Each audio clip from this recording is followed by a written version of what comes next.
नमस्कार मित्रांनो, MPSC simplified या आपल्या यूट्यूब चॅनलवर आपल्या सर्वांचं स्वागत आहे। आपल्या चॅनलवर अभ्यासाबाबतचे सर्व टॉपिक्स सोप्या आणि स्पष्ट पद्धतीने समजावले जातात।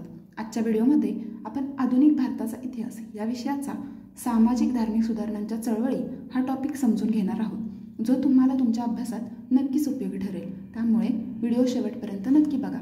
सुरू करण्याआधी जर तुम्ही आपल्या चॅनलवर नवीन असाल किंवा अजूनही तुम्ही आपल्या चॅनलला सबस्क्राइब केलं नसेल तर कृपया आत्ताच सबस्क्राइब करा आणि बेल आयकॉनवर क्लिक करा, जेणेकरून तुम्हाला आमचे असेच नवनवीन अभ्यासविषयक व्हिडिओ लगेच मिळतील।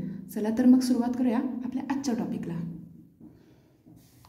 सामाजिक धार्मिक सुधारणांच्या चळवळी यामध्ये आपण महत्त्वाच्या सामाजिक धार्मिक सुधारणांच्या चळवळी पाहणार आहोत।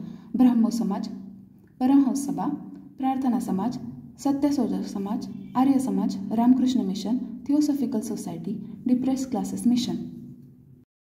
तर आता आपण बघणार आहोत ब्राह्मो समाज। ब्राह्मो समाजाची स्थापना 28 ऑगस्ट 1828 रोजी बंगाल येथे झाली। हा समाज ख्रिस्ती जयंती हा सण साजरा करायचा।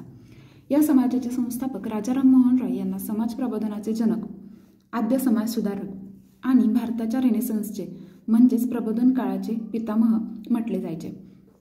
राजाराम मोहन रॉय यांना संस्कृत, अरबी, फारसी, ग्रीक, हिब्रू, फ्रेंच, लॅटिन अशा अनेक भाषा अवगत होत्या। या समाजाने केलेले कार्य पाहूया। या समाजाने 1815ला आत्मीय सभा स्थापन केली। 1817ला राजाराम मोहन रॉय यांनी डेव्हिड हेयर यांच्या मदतीने पाश्चात्य शिक्षण संस्था कलकत्ता हिंदू महाविद्यालय स्थापन केले। त्यानंतर 1825ला वेदांत महाविद्यालय स्थापन केले। या समाजाने संवाद कौमुदी 1821ला सुरू केलेली आणि समाचार चंद्रिका ही 2 पत्रे प्रचारासाठी साहित्य म्हणून वापरले। आता राजाराम मोहन रॉय यांनी केलेले लेखन पाहूया। तुहफत उल मुवहिद्दीन म्हणजेच ईश्वर भक्तांस देणगी हा ग्रंथ 1803ला राजाराम मोहन रॉय यांनी लिहिला। हा पहिला महत्त्वाचा ग्रंथ फारसीमधून लिहिलेला होता। त्यानंतर वेदांत ग्रंथ म्हणजेच वेदांत सार हा 1815ला त्यांनी बंगाली भाषेत लिहिलेला एक ग्रंथ होता। हा बंगाली गद्य लेखनाचा पाया म्हणून ओळखला जातो। यामुळेच राजाराम मोहन रॉय यांना बंगाली गद्याचे जनक असे म्हटले जाऊ लागले। त्यानंतर मीरात उल अखबार हे साप्ताहिक होते, जे 1822ला सुरू केले। त्यानंतर गौंडीय व्याकरण हा ग्रंथ 1833ला लिहिला। त्यानंतर 1865ला ब्राह्मो समाजाचे आदि ब्राह्मो समाज असे नामकरण झाले। आदि ब्राह्मो समाजाचे लीडर होते देवेंद्रनाथ टागोर। या समाजाचा धर्म सुधारणेवर भर होता। देवेंद्रनाथ टागोर यांनी बोलपूर येथे ब्रह्मचार्याश्रम स्थापन केले, ज्याला पुढे रवींद्रनाथ टागोरांनी शांतिनिकेतन असे नाव दिले, जसे आत्ता विश्वभारती असे नाव आहे। देवेंद्रनाथ टागोर यांनी तत्वबोधिनी पत्रिका लिहिली। त्यानंतर स्वरचित जीवनचरित हे त्यांचे आत्मचरित्र आहे। 1866ला आदि ब्राह्मो समाजाचे भारतीय ब्राह्मो समाज असे नामकरण झाले। याचे लीडर केशवचंद्र सेन हे होते। या समाजाचा आधुनिक विचार आणि समाज सुधारणेवर भर होता।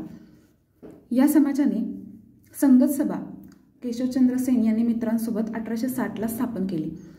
केशवचंद्र सेन यांनी ब्राह्मो स्त्रियांसाठी ब्राह्मिक समाज हे पत्रक लिहिले।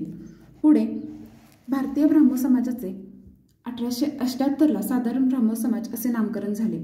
याचे लीडर निशवनाथ शास्त्री आणि आनंद मोहन बोस हे होते। या समाजाने समाज सुधारणेवर भर दिला।